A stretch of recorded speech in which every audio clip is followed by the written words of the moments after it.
讲到这阵仔天气，黏咪寒、黏咪热，感冒人是变加真侪。疾管署也提醒民众爱注意这呼吸道疾病，因为对于10月开始统计到顶礼拜这流感重症，也有死亡病例，拢是10年来上介侪。另外讲到这长仔病毒疫情，也是最近10年同期间上严重一届。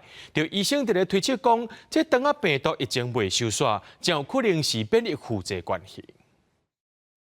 流感季，那目前的话，累计的重症病例数一共是286例。那相较于近10年的这个流感季的话，那目前是最高。过来流感自10月到今，毋但重症病例多，死亡病例已经有52个。疾管署表示，已经创下10年同期新高。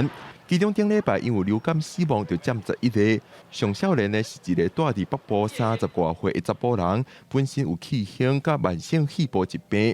自10月开始有流感的症状，转交予病房了后，伫11月底不幸过往。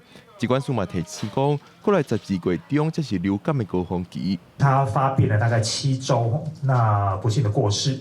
那主要的死因是因为 A 型流感并发了肺炎以及急性呼吸衰竭。流感流行期大概是12月中旬，流感的一个占急诊的一个比例大概是10点多左右，大概还没有到流行期。另外，顶礼拜因为长仔病毒到门急诊就有26000多人，连到4岁的囡仔有45.8%占上侪，5至14岁的囡仔今年的病例也比往年更较侪。国内长仔病毒的疫情，嘛是最近10年同期上严重的一届。医师认为，甲免疫负载有关系。2020到2022这几年，我们几乎没有长病毒，因为防疫的关系，大家都了解。